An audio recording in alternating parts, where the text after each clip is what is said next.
Hello everyone and welcome back to the CSGO update, your weekly fix of no BS CS news. As always, I am Protalis and I am here to break down the latest developments in the wonderful world of Counter-Strike. Apologies for the lack of show yesterday, but we should be back to a Monday upload schedule starting again from the next episode. So without further ado, let's take a look at some of the biggest news stories and roster moves to come out of the last week in CSGO esports. Valve have reportedly hit major issues with the implementation of Source 2 that could severely impact the timescale at which it is delivered. According to a report from EssentiallySports.com, a Valve insider has declared that there have been serious issues with the ability to port community content from the CSGO game into the new Source 2 engine. This could severely impact the rate at which Source 2 is implemented to the CSGO client. According to the report, Tyler McVicker, the creator of the Valve News Network, stated on a now-deleted livestream that he believes Source 2 for CSGO could be cancelled entirely. In the deleted stream, Tyler allegedly stated that there had been a meeting between Valve employees and that they had made a decision that it was too much work to implement as of now. He also went on to say it's not like they can't port over the game, it's that they cannot port the community content. The release of this information casts further doubt as to Valve's level of commitment to the CSGO title. As previously discussed on the CSGO update, Valve have allegedly been ignoring critical security flaws to the CS client, and now they've had to put the brakes on a major engine upgrade for the game. This is according to McVicker because it is too much effort for them to implement it. Furthermore, Valve had received additional negative press coverage recently regarding their handling of technical specifics of the CSGO game. Since the addition of Trusted Mode to CSGO, many users have been unable to effectively stream or capture video content with third-party software such as OBS Studio. As a solution to this, Reddit user Lua Stone created a plugin for OBS that would allow players to stream and capture footage while in trusted mode. However, almost immediately prior to the release of this plugin, Valve developers shut down the use of the plugin and threatened VAC bans to any CSGO players who attempted to utilize it. Instead, the Valve developer stated that players must use the option allow_third_party_software in order to be able to utilize software like OBS whilst playing CSGO. However, the use of this launch option automatically forces the game to enter in untrusted mode, which forces CSGO players into low priority matchmaking queues. This is beginning to reveal an unsettling pattern of behavior from Valve with regards to its handling of the CSGO product, as it appears to be ignoring significant issues that are being raised by its player base, such as critical security flaws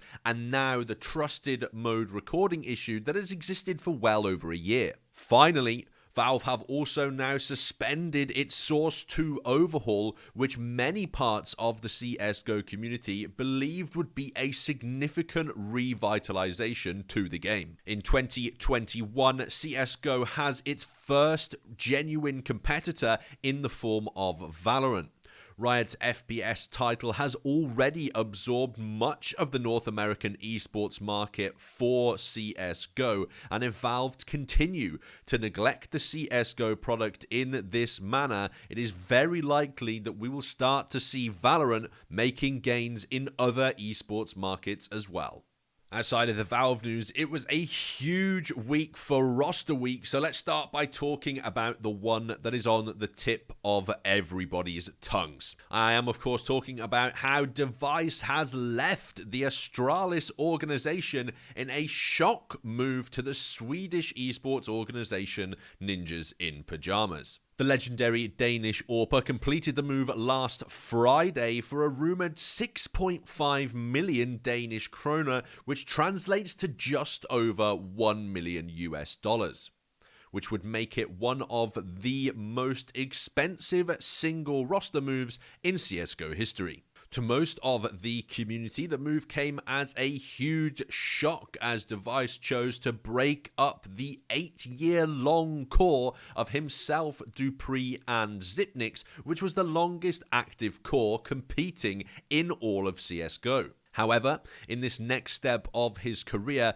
Device stated that he wanted to achieve the ultimate goal, which would be winning a major with NIP and creating an era for the Swedish team. Whilst those may be Device's internal motivations, CSGO caster Semler speculated that one driving factor behind the move could be Device's inability to meet Astralis' media requirements.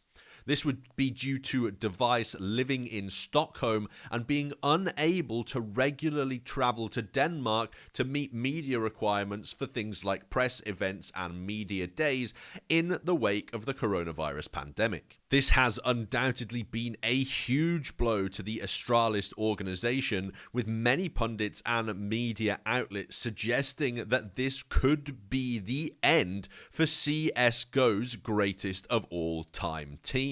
Skepticism surrounding the future of Astralis is at an all-time high at the moment, as many pundits eagerly anticipate the end of 2021 when Astralis' players' contracts are rumoured to be finished. We also had some upsetting departures from the world of CSGO in the last week, as Floppy and Xeppa announced their full-time transitions to the professional Valorant scene after Cloud9 exited CSGO a few weeks ago, leaving them to look for new opportunities. In the wake of the mass exodus of North American organizations from the competitive CSGO scene, it appears that Floppy and Xeppa have decided to follow suit and head for the seemingly greener pastures of Riot's new FPS title. Floppy and Xeppa will both be remaining with the Cloud9 organization and will represent Cloud9 Blue in the Valorant competitive scene. In other news, Fnatic are shaking things up with their CSGO team, as they have announced that they will be recruiting Peppzor as a 6th player for the roster, in spite of Valve's decision to introduce penalties against substituting players within RMR events. This move comes after a steady decline for Fnatic through the world rankings since the COVID pandemic. In late 2019, Fnatic looked as though they could be title contenders in CSGO, but since then have slowly slid down the global world rankings to where they currently reside at rank number 19. It appears that the objective for the Fnatic organization was to shake things up amongst their CSGO team to attempt to break the stagnation of their current decline. The Fnatic organization also stated regarding the move that they would continue to review the lineup as it develops, and implied that the possibility of adding an international player was on the cards if Fnatic's position in CSGO esports did not improve. Our final roster moves come out of the UK esports scene from organisation Team Endpoint. The British organisation has announced the signing of fellow British players Mezii and Thomas following the loss of FlameZ to the OG esports organisation earlier this month. Endpoint benched the Swedish player Robin in order to make room for the new additions and create a 4-player strong British core for the team. Both Mezii and Thomas have shown individual potential on the international stage, as Mezii highlighted his abilities as a supportive player for Cloud9, and Thomas highlighted his fragging potential on the Envy organization prior to both of the American businesses departing CSGO esports for good. Team Endpoint are currently ranked number 31 globally and will be looking to make it through Flashpoint 3's upcoming closed qualifiers in order to participate in the European RMR event. That just about wraps it up for this week's episode of the CSGO Update, everyone. Thank you all so much for watching, and if you did enjoy, please do leave a like and subscribe to support the channel and the content. You can find me on the social media links at the bottom of the screen, but until next week, ladies and gentlemen, I have been Protalis, and I look forward to seeing you all in next week's episode of the CSGO Update.